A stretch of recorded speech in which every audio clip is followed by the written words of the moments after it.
Hello and welcome to frankly speaking. और आज हमारे साथ superstar Anupam Kher frankly speaking पर हमारे साथ जुड़ रहे हैं।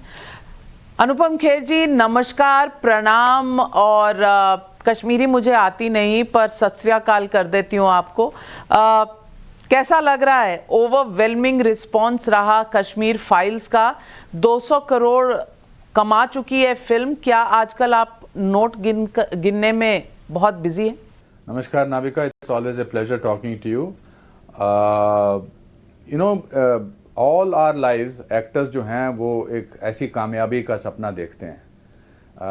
मुझे क्रिटिकल एक्लेम बहुत मिला है। मैंने दुनिया की हिंदुस्तान की सारी टॉप ब्लॉकबस्टर्स में काम किया है, चाहे वो दिलवाले हो, चाहे वो हम आपके हैं कौन, कोई भी फिल्म है उसमें मैंने काम किया है। तो ये एक बड़ी मिक्स्ड फीलिंग्स हैं इसकी कामयाबी की। इतनी कामयाबी तो मेरी किसी फिल्म को नहीं मिली है, स्पेशली जिसमें I am doing the lead role.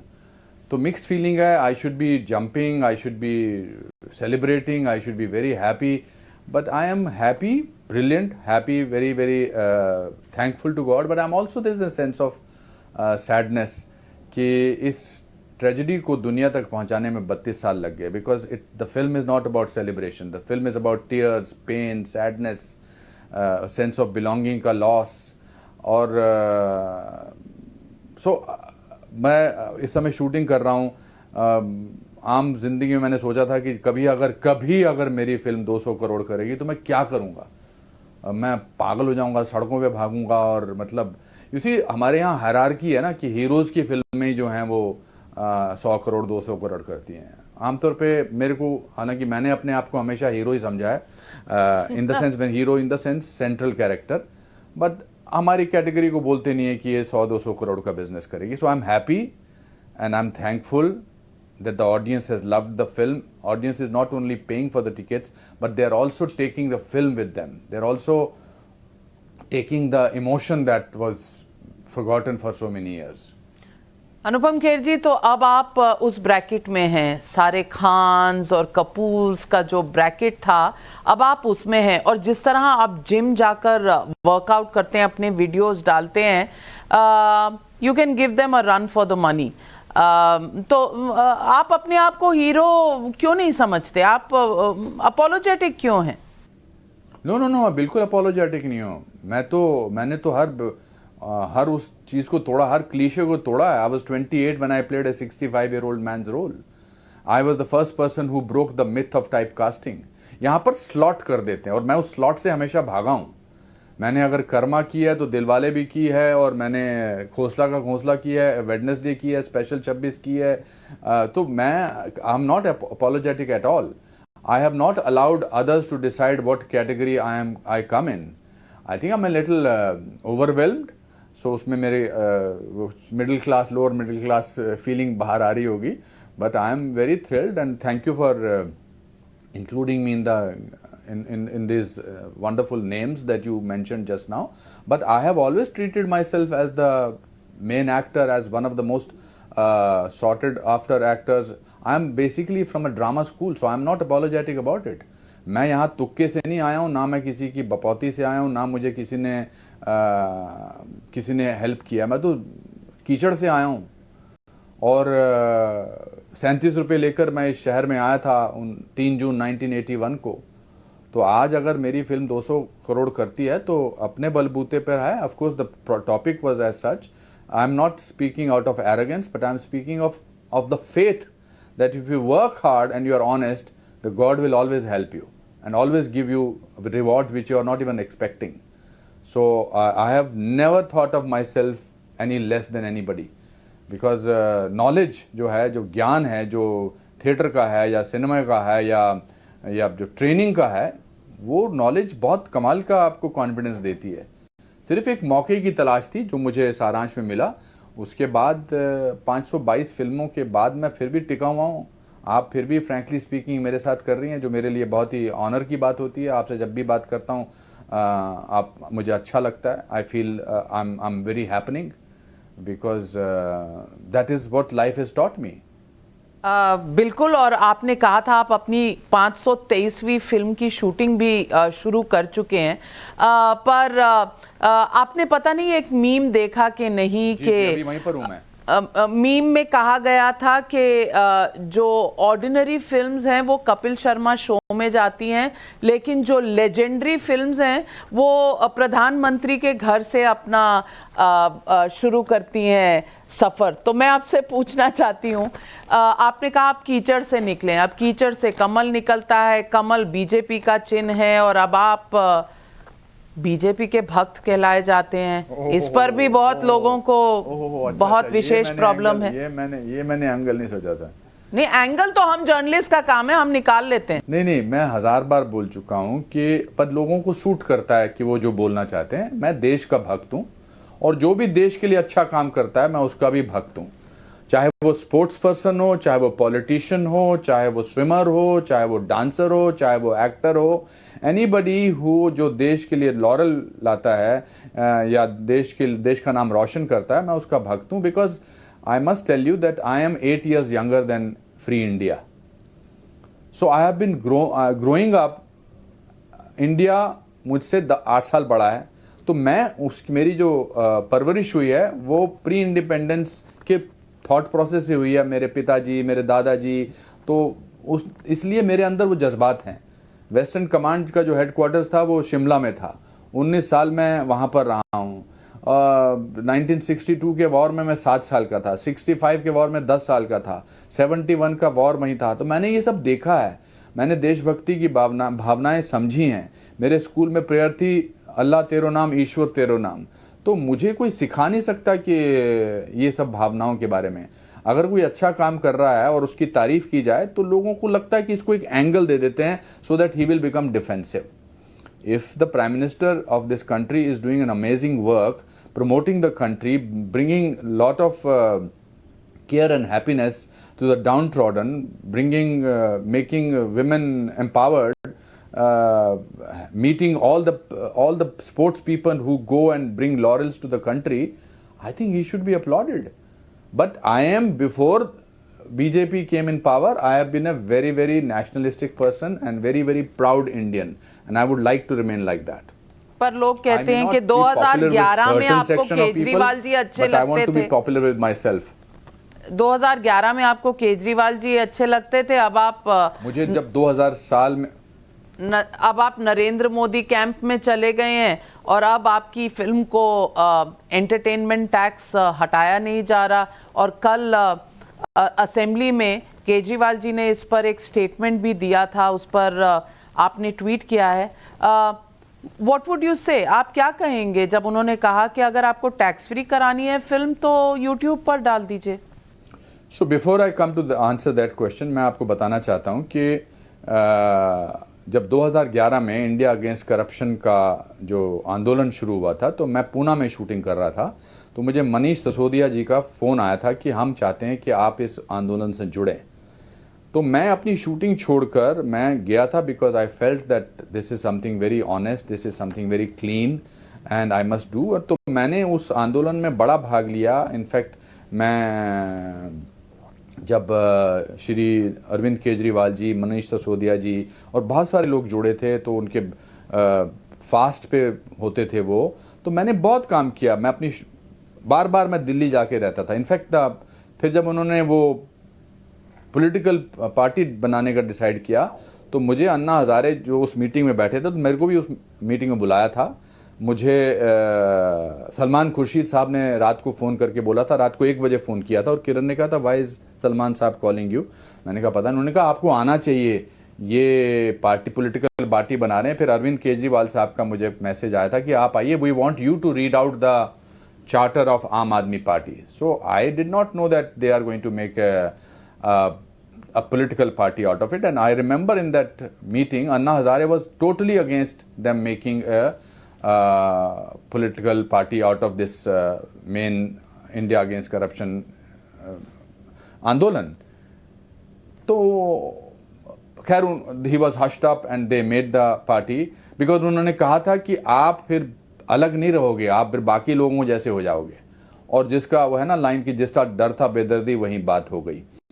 So, and I was somebody, you know, we are living social media, so somebody has, when Mr. Kejriwal became the chief minister, I was, or I think he had formed the political party. So मैंने उनको अपना play देखने के लिए बुलाया था और उन्होंने वो ट्वीट किया था जी मैं आपकी फिल्मों का बहुत बड़ा मुरीद हूँ, मैं आपका बहुत बड़ा फ़ैन हूँ और मैं आपका प्ले देखने शाम को आ रहा हूँ वगैरह वगैरह वगैरह. और I must say that I was deeply hurt both as a fraternity of entertainers and more so as a Kashmiri Hindu, and in the manner that he went about it. मुझे लगा कि अब वो पंजाब में जीत के हैं तो उनमें एक नम्रता आएगी, उनमें एक नेशनल लीडर बनने का रुतबा आएगा, he will become a little different person, but unfortunately he was crude, he was insensitive, and he did not think about the lakhs of Kashmiri Hindus who were thrown out of their own homes, and the women raped, people murdered, and the people behind him were laughing. It was shameless, and that was also happening in a state assembly. They were the representatives of people who have chosen them. It was, if he wants to have a political problem with the Prime Minister or the BJP, he should have just spoken about that, but to bring in Kashmir files, which the people are accepting, people are feeling guilty about it, people are saying कि हमें पता नहीं था कि ऐसा हमारे साथ हुआ. इस पिक्चर की सक्सेस सिर्फ इस बात पे नहीं है कि ये बड़ी सक्सेसफुल फिल्म बनाने के लिए सोची थी. इसमें तो कोई गाना नहीं है, कोई लोकेशंस नहीं है, इसमें तो सच्चाई है, तकलीफ है, दुख है, दर्द है, सिसकियां हैं.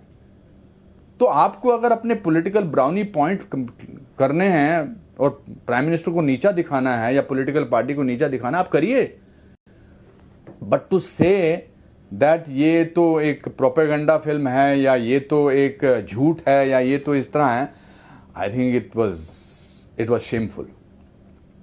It was shameful because he has not seen the film. और ऐसा नहीं है कि उन्होंने टैक्स फ्री नहीं किए बाकी फिल्में, उन्होंने हाल ही में आई थिंक 83 टैक्स फ्री की है. तो he does believe in that A film which is good should be made, but that's not the point. This film somehow has gone beyond tax free because ये एक आंदोलन है, ये एक movement बन गया है. मगर उन लोगों का 32 साल से जिनको अन्याय के रास्ते पर लाके खड़ा किया हुआ है, जिनके साथ न्याय नहीं हो रहा है, उनके जख्मों के रिश्ते हुए जख्मों पर नमक छिड़कना इस तरह से, ये एक चीफ मिनिस्टर को तो शोभा नहीं देता है, ये किसी को भी नहीं शोभा देता है. और वो he was playing to the gallery. He was trying to do a stand-up comedian's job over there. He was trying to make people laugh at the tragedy and misery of Kashmiri Pandits, laugh at his fellow Indians who went through horrible genocide. What kind of a sensitivity is he going to show? He wants to come across as a sensitive person when there is not an iota of sensitivity in him as far as at least Kashmiri Hindus, the refugees in their own country is concerned. So I am not speaking necessarily out of anger, but I am deeply hurt by him and feel humiliated as a person, as an actor and as a community representative. आप देखो ना film, आपको tax free नहीं करनी है, आपको बोल दीजिए हमको टैक्स फ्री नहीं करनी है. क्या वो सारी फिल्मों को यूट्यूब पे डालने की सजेशन देते हैं? क्या ऐसा करते हैं आप? क्या वो मुफ्त में क्या मतलब, मैं बार बार कहना चाहता हूं कि वो अपने पॉइंट्स स्कोर करना चाहते हैं सरकार के साथ, प्राइम मिनिस्टर के साथ. That is the job politicians do. He is a politician now. He is no more that आंदोलनकारी. He is no more that person who used to talk about the truth. He has exposed himself in the last so many years. None of the original members of his party or the people who participated are with him. So he is obviously, he has an agenda which is fine with me or which is fine with everybody else. But don't insult people who have suffered. उनकी आह जब लगती है ना तो बहुत बहुत पीड़ा होती है. बहुत लोगों के दिलों को दुखाया है अरविंद केजरीवाल साहब ने, बहुत लोगों के दिलों को दुखाया है. और उनकी बद्दुआएं नहीं लेनी चाहिए. Not that they will give बद्दुआएं, बट उनको तकलीफ होगी. कभी कभी तकलीफ से, जो अंदर से तकलीफ निकलती है, वो एक आह में बदलती है. तो he should not do that, because he should not come across as a caricature. He's a real person. He's an educated person. He was in the IRS or revenue department. He's an IAS officer or IRS officer. एक अनपढ़ गवार आदमी भी ऐसी बात नहीं करता है. So it was not done. I know that his people and his party will not like what I'm saying that, but truth needs to be said. I know that I will be trolled after this. The whole brigade will start and they will try to discredit me. They will start saying, but Anupam Kher तो कभी कश्मीर में रहा ही नहीं, वो तो शिमला में रहा है, उसका एक घर न्यूयॉर्क में है, एक घर अमेरिका में है. मैं आपको बताना चाहता हूँ कि मैं इसलिए बेबाक तरीके से बात कर सकता हूँ क्योंकि मैंने डिसाइड कर लिया था कि मुझे ज़िंदगी में ज़्यादा कुछ चाहिए नहीं. इसीलिए मैंने आज से 7 साल पहले डिसाइड कर लिया था कि मैं किराए के घर में रहूँगा. और आज 200 करोड़ कमाने वाला जिसकी फिल्म ने कमाया है वो किराए के घर में रहता है, इसीलिए वो मस्तक उठाकर बात कर सकता है. सो डोंट एवर ह्यूमिलिएट और insult the people who are already hurt and insulted. Anupam Kher ji, is this political? Because आपकी पत्नी किरण खेर जी बीजेपी में हैं, आप प्रधानमंत्री से मिले, बीजेपी ने इस फिल्म को एंडोर्स किया है, सपोर्ट किया है. क्या ये पॉलिटिकल बन चुकी है अब ये पूरी फिल्म और इसकी कहानी और इसके ऊपर चर्चा? Not at all. इसको पॉलिटिकल बना नहीं, नॉट एट ऑल. इसको पॉलिटिकल बनाया जा रहा है बिकॉज खिसियानी बिल्ली खंबा नोचे. अगर पॉलिटिकल पैट्रनेज से ही फिल्म बनती तो मोदी जी पर जो फिल्म बनी है बायोग्राफी वो तो 1000 करोड़ करनी चाहिए थी. कि सबको बोलना चाहिए था अरे प्रधानमंत्री पे फिल्म बनी है, हमको जाके देखनी है. अगर पॉलिटिकल पैट्रनेज से ही फिल्में चलती तो फिर वो अपने आप में एक धंधा था, अपने आप में एक प्रोफेशन था. You know that you stood up at one of our interviews. You had tears in your eyes. So ask yourself, Navika. Don't ask me. Ask the people who are sending you messages. Ask the people who are painting it with their blood, the posters of Kashmir Files. It has connected through the whole world. No political party, no prime minister, no president can promote a film which is not made with truth. समझे आप? तो 13 दिन में अगर ये 200 करोड़ का business करती है तो it has somewhere touch the chord. And film मैंने जैसा आपको बताया एंटरटेनिंग नहीं है, तकलीफ है, दुख वाली फिल्म है, लोगों के मारने की. बट अभी उसके साथ के सारे तो वो वीडियोस निकल रहे हैं. We live in a fantastic age. जो भी किस्से उस फिल्म में बताए हैं उसके साथ के रियल फुटेज के मैंने एक पोस्ट किया है. बिल्कुल. नाडीग्राम का जो मैसेकर हुआ था आज से 2-3 दिन पहले उसकी 19th ईयर हुआ उसका. तो पॉलिटिकल क्या है? मतलब हमको पॉलिटिकल पैट्रनेज के वजह से सॉरी गो अहेड. मैंने कहा जो आपने वीडियो पोस्ट किया था फिल्म में उसको टाइमलाइन ऑफ अर्ली 90s की तरह संजोया गया था, लेकिन असल में वो 2003 का किस्सा है और उस वक्त सरकार अलग थी, बीजेपी की थी, वाजपेयी जी की थी. तो कुछ लोग इसका भी क्रिटिसिज्म कर रहे हैं कि आपने टाइमलाइंस ब्लर कर दिया, सिर्फ कांग्रेस पार्टी को दिखाया एज द विलन और फारूक अब्दुल्ला साहब और उनकी पार्टी को. तो एक काम करना चाहिए इनको. The best way to, of course they are villains. क्या बात कर रहे हो आप? इनको एक काम करना चाहिए, इनको अपने हिसाब से एक फिल्म बनानी चाहिए. They have lot of money, they spend lot of money on ads, they spend lot of money on other things, but why don't they make a film which is correct? जब बाकी फिल्में release हुई थी कश्मीर पर तब तो किसी ने नहीं कहा कि यार ये 7-8 बड़ी फिल्में बनी है, चाहे वो मिशन कश्मीर है, चाहे वो विशाल भारद्वाज की फिल्म है, चाहे वो कोई 5-6 फिल्में हैं, उसमें तो किसी ने नहीं कहा अरे ये ऐसा कैसे हो सकता है, ये टेररिज्म पे फिल्म है, 90s की फिल्म है, इसमें कश्मीरी पंडित का एक भी सीन नहीं है, जिक्र तक नहीं है. कि मारतंड के टेंपल में आपने शैतान की गुफा वाला डांस किया है तब तो किसी ने नहीं कहा. हम चिल्लाते रहे अरे यार ऐसा हमारा ये सन टेंपल है, ये हमारी धरोहर है, राष्ट्र की धरोहर है, इस पे आप कैसे कर सकते हैं शैतान का डांस? तब तो नहीं कहा. कश्मीर फाइल में तो किसी ने नहीं कहा, जिक्र तक नहीं था कश्मीरी पंडितों के बारे में. तो so I don't want to waste my energy on somebody people जिनका मतलब जिनका जिंदा रहना ही दूसरों के जख्मों को देख के हंसना है। उनके जिंदा रहने का एक ही तरीका है कि how to criticize. So that they should deal with themselves. I personally feel this film should have not got into this situation. क्या बोल सकते हैं और वो, आप बताइए मुझे क्या बोल सकते हैं। मैं I have, for one reason I have respect for Farooq Abdullah Sahab, because when my father died he came for the death ceremony of my father, so I have respect for him. And एक शर्म, आंख की लिहाज होती है, शर्म होती है। बट द ट्रूथ इज, आप कैसे बोल सकते हैं प्रोपेगेंडा? आपने फिल्म देखी है?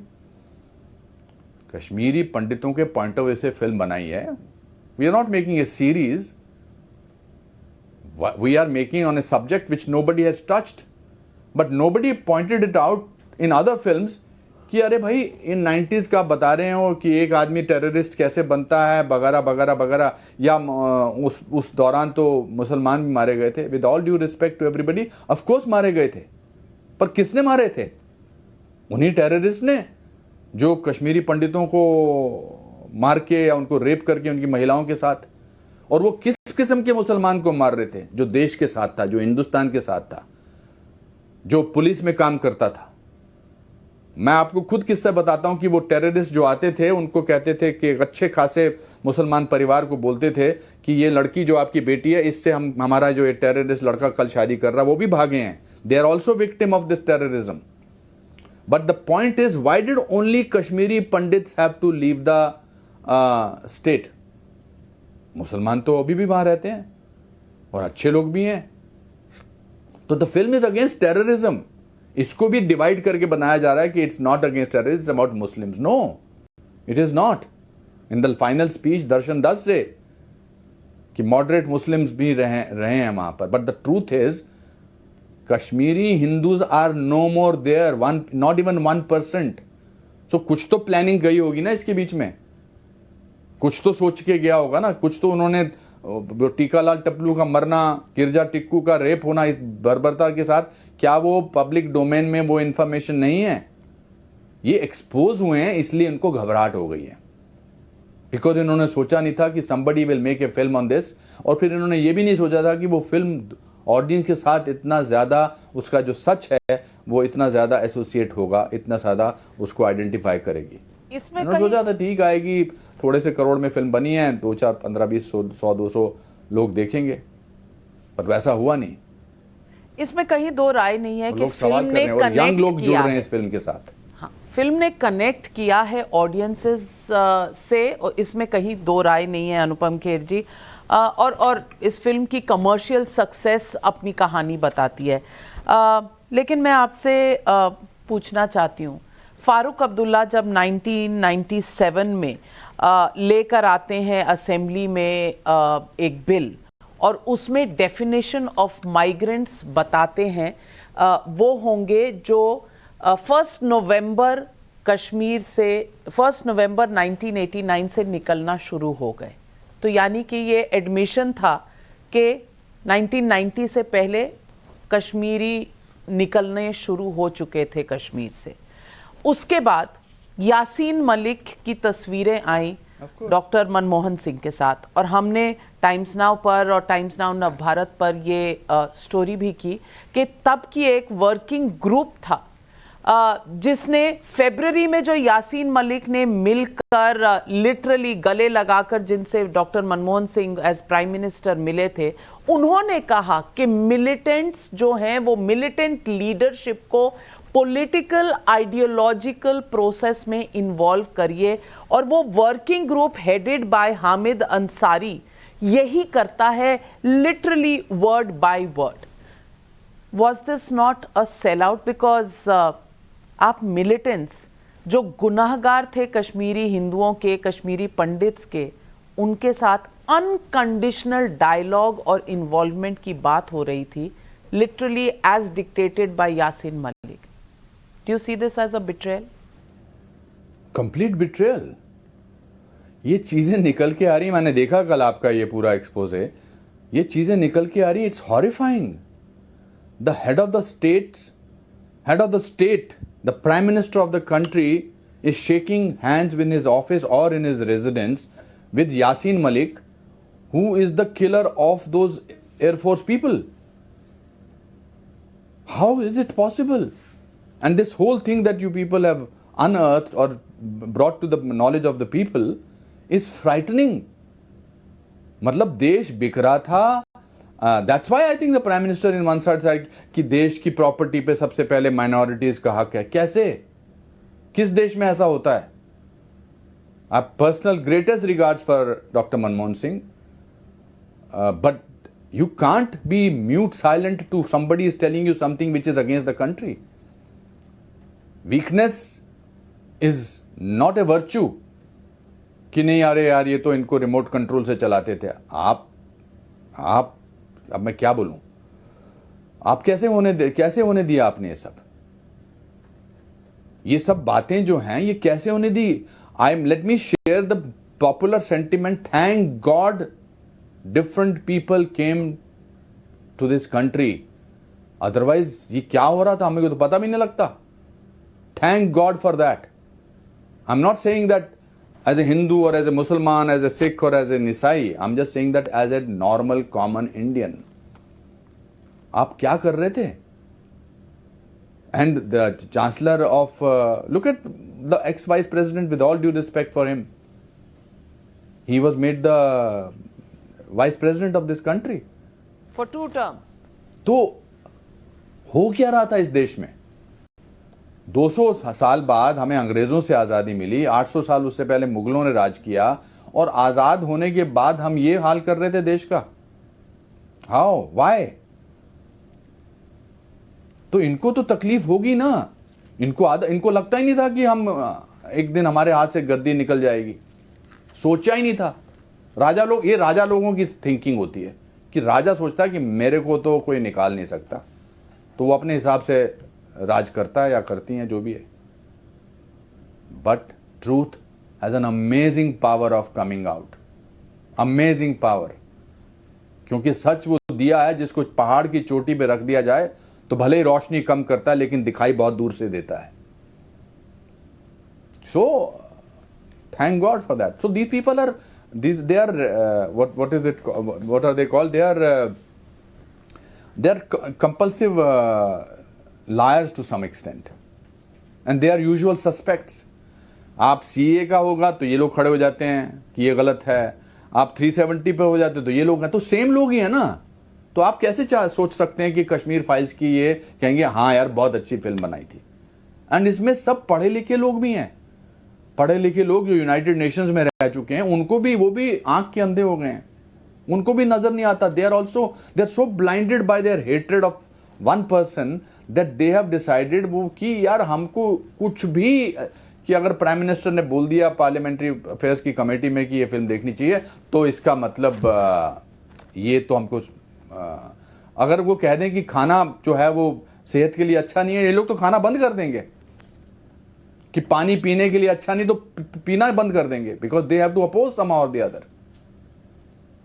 सो what was happening in the country? This film could have not worked if it did not have truth in it. और बड़ी मुश्किल से बेचारे ये 4-5 कश्मीरी लोगों, 7 लाख कश्मीरी लोगों को कहीं से उनकी ट्रेजेडी लोगों तक पहुंची है, उसमें इन्होंने पॉलिटिक्स करनी शुरू कर दी. अरे उनको गले लगाओ, उनके जख्मों को मलहम लगाने की कोशिश करो, ना कि बोलो कि ये झूठ है, पाखंड है, प्रोपोगेंडा है, वगैरह वगैरह वगैरह. How will you ever come into power back if your philosophy is based on lies? Because today's youth may come across as irreverent, your children or the thing, but they are very honest and they are very straightforward. So आप उनसे झूठ बोलकर, तो वो जमाने गए जब जात पात पे इलेक्शन लड़ता थे, वो जमाने गए जब माइनॉरिटी को अपीजमेंट पे इलेक्शन चलते थे. अभी भी होता है, मगर as you see, none of these people are ever talking about how to build the nation.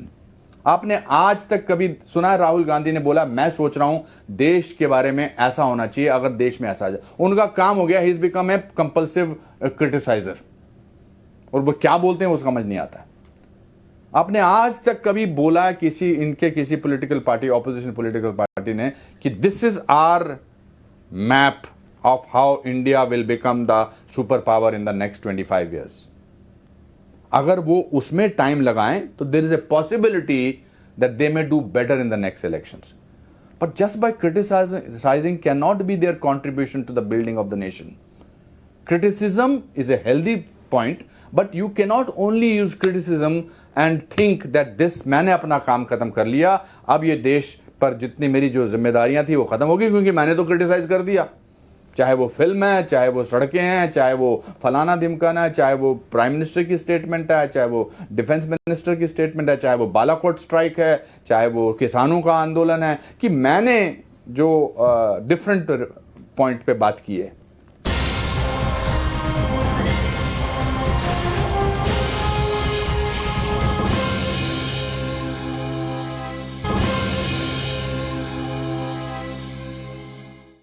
अनुपम खेर जी, लोग ये भी तो कहते हैं कि यासीन मलिक की बात हुई और वो मिले अगर डॉक्टर मनमोहन सिंह से, तो मीरवाइज उमर फारूक भी तो मिले थे वाजपेयी से. एक ये भी पैरेलल कंपैरिजन है. तो वो सच्चे, ये झूठे कैसे? ऑफ कोर्स, तो किसी को फिल्म बनानी चाहिए उसके ऊपर और दिखानी चाहिए तो, अगर उनको ऐसा लगता है. But even a blind man knows what was mister Vajpayee's point of view. You can pick up. आजकल तो पूरी आर्काइव्स की सारी आपको सिर्फ सर्च पे टाइप करके निकालना है. उसमें ये स्टेटमेंट तो नहीं निकली थी ना कि जिसमें प्राइम मिनिस्टर ने कहा था कि सब देश की धरोहर पर सबसे पहले माइनॉरिटीज का हक है. ये तो नहीं बोला था ना.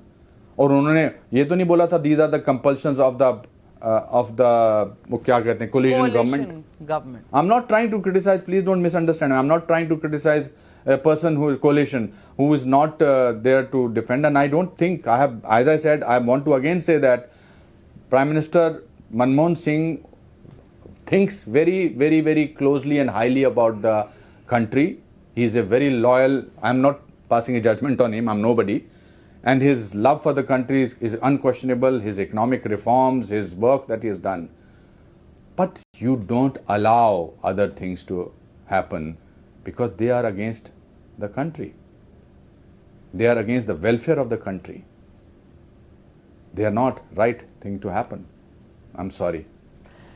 Anupam Kher ji, I want to ask you, Bollywood थोड़ा म्यूटेड रिस्पॉन्स है, कोई खास. Let's talk about the film now, Navika. Let's talk about the film. तो फिल्म की बात कर रही हूँ. कश्मीर फाइल्स को बॉलीवुड में थोड़ा म्यूटेड रिस्पॉन्स नहीं है. सिर्फ कंगना रनौत जी आई हैं और वो कह रही हैं कि इस फिल्म ने पाप धो दिए पूरे बॉलीवुड के.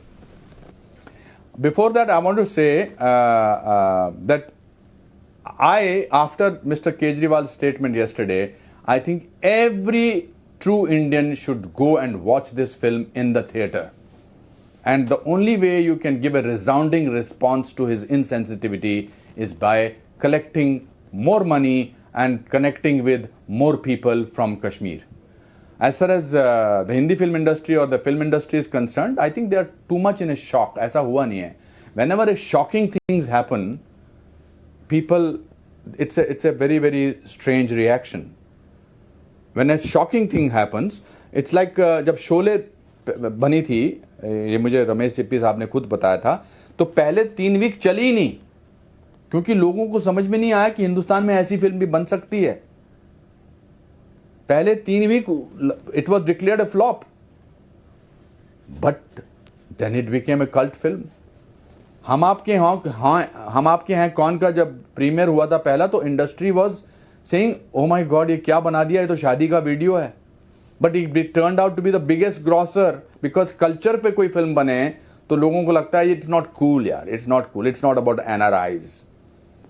So I understand the reaction. They are in a shock.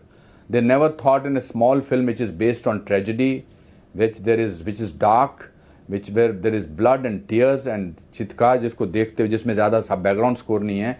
How can this film do? And I'm saying with all my love for them.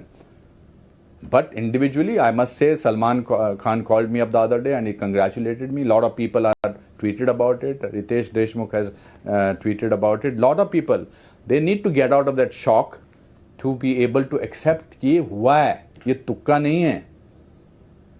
It is a critically acclaimed film which has shocked them, which has, you know, it has उथल-पुथल मचा दिया ना, कि हर को लगता है कि यार ये फिल्म का बेस्ट तरीका ये होता है, इसमें कुछ फाइट्स होनी चाहिए, इसमें कुछ गाने वाने होने चाहिए, इसमें एक कॉमेडी ट्रैक होना चाहिए. वो है ही नहीं इसमें. 2 घंटा 50 मिनट की फिल्म है, लोग उठते नहीं एंड में 5 मिनट तक. और सारे किस्म के लोग जा रहे हैं, पंडित जा रहे हैं, लोग ऑटो वाला मुफ्त में राइड दे रहा है, लोग अपने घरों के बाहर पानी का वो, it's like a movement. Office वाले बोल रहे हैं कि आप जाओ, आधे दिन की छुट्टी देते हैं हम, आप जाओ पिक्चर देखने के लिए. लोग बसेस भर के जा रहे हैं. ये ऐसा थोड़ा होता है सिनेमा में, कभी हुआ है? मेरे रहते तो नहीं हुआ है. सेक्शन 144 लगाना पड़ता है कई सरकारों को. It will take, but slowly बेचारे क्या करें अभी उनको, मतलब इसी क्या कर सकते हैं आप उनको, मतलब I feel bad for them also ना. I really feel bad. क्या वो सेक्शन 144 लगा के फिर बेचारे उन्होंने वापस ले लिया था. आप don't do things which the audience और the people think you are doing it viciously. मैं तो ये समझता हूं. तो जो विशियसली आप करते हैं उसका नतीजा आपको जल्दी मिल जाता है. हम we live in age and time when एक बंदा दौड़ता हुआ जा रहा है, बेचारा रात को लड़का 19 साल का, और एक आदमी गाड़ी से उसका वीडियो बना रहा है, वो रातों रात कितने हजारों करोड़ों लोगों की इंस्पिरेशन बनता है. We live in that age. We live in age where man is selling मूंगफली, he becomes the age. We are looking for heroes and we are getting hero. That boy is my hero. That Neeraj Chopra is my hero. There are heroes. That all these people are creating heroes. So heroes जो हैं, not necessarily अब वो सिर्फ cinema में रहे हैं, अब आम जिंदगी में हीरो निकल रहे हैं. और छोटे छोटे शहरों से आ रहे हैं ये लोग. इनके कोई परवरिश ऐसी नहीं है कि बड़े बड़े घरों में पैदा हुए, बड़े बड़े शहरों में पैदा हुए. हिंदुस्तान बदल चुका है. जितनी जल्दी ये लोग रिकग्नाइज कर लें और एक्सेप्ट कर लें उतना ही अच्छा होगा. अपने आप को तकलीफ देते हैं, जलाते होंगे, अपना कलेजा जलता होगा बेचारों का, तकलीफ होती होगी, पर अपने घर वाले, इनको घर वाले तो बोलते होंगे ना कि पापा मगर पिक्चर तो बड़ी अच्छी है. चुप कर, मेरा ये बाहर मत बोलना किसी को. How will they live with the lie at home, और for that matter for anything. So let's admit, and that credit goes to Indians, not necessarily to a single party or the Prime Minister. Of course, maybe the initiative is taken, but India has changed because of the people, because of the aspirations are becoming higher. They think अगर एक चाय वाला प्रधानमंत्री बन सकता है, एक forest department के क्लर्क के बेटे की फिल्म 200 करोड़ कर सकती है, तो मेरा भी कुछ हो सकता है. तो मैं हमेशा कहता हूं ना कि कुछ भी हो सकता है. बिल्कुल कुछ भी हो सकता है. कुछ भी हो सकता है कि फिलॉसफी को बरकरार रखना बहुत जरूरी है. बिल्कुल, और ये आपने करके दिखा दिया है. एक रैपिड फायर राउंड मैं पूछना चाहती हूँ, आपके दिल के करीब सबसे कौन सी फिल्म रही, सारांश या कश्मीर फाइल्स?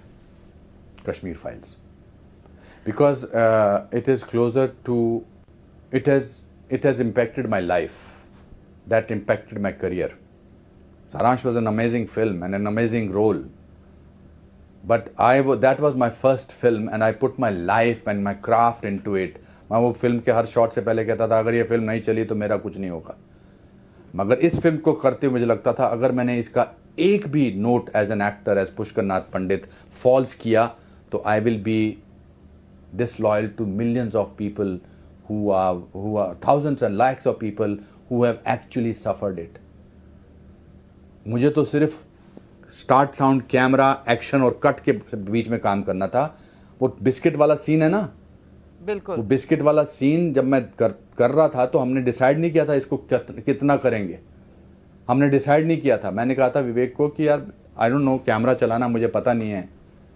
तो मैं तो सिसक के फपक के रो रहा था, पर उसके बाद मैं तो तैयार होके अपने घर चला गया था. लेकिन उस आदमी का क्या हुआ होगा जो एक्चुअली जिसके पास कोई होप नहीं थी, जो एक्चुअली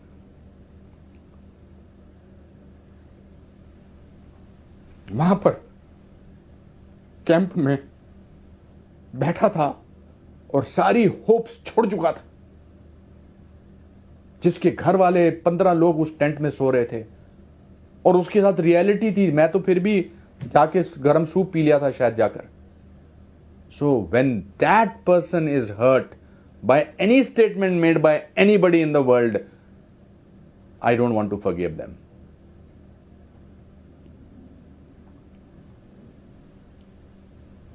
बस करो अभी, मेरे को अभी एक्टिंग करनी है। अनुपम खेर जी, कौन सा कैरेक्टर, बीवी प्रधान इन सारांश या Pushkar Nath? I think the answer is obvious. Both are very close to me. Both fought. One had the guts and to fight for the system. That was B.V. Pradhan. He fought the system. One was completely demolished to fight the system because nobody paid attention to him. Pushkar Nath Pandit was a Nek man. So was B.V. Pradhan. But Pushkar Nath Pandit did not have the system to help him. बीवी प्रधान अकेला आदमी, दिलदार इंसान था और पंगा लेता था, मिनिस्टर के पास चला जाता था बिकॉज उसको लगता था कि that's why that was a film character. But ऐसे बीवी प्रधान, ऐसे पुष्कर नाथ पंडित कितने आपको कोर्ट्स के बाहर, कस्टम ऑफिसर के बाहर आपको मिलेंगे। But both of them, Pushkar Nath Pandit did not die a dignified death. He died hoping that one day he will go back home. And the idea is that we should try now to send people who have been out of their homes, try and work on the process of sending them home, including my mother. बिल्कुल, 32 साल to late पर वापस लेकर जाना है। अब ये एक मुहिम है, आपकी नहीं, कश्मीरी पंडितों की नहीं, शायद इस फिल्म के ज़रिए पूरे देश की मुहिम बन चुकी है। Anupam Kher, for always being true and speaking from the heart, thank you very much for joining me on frankly speaking.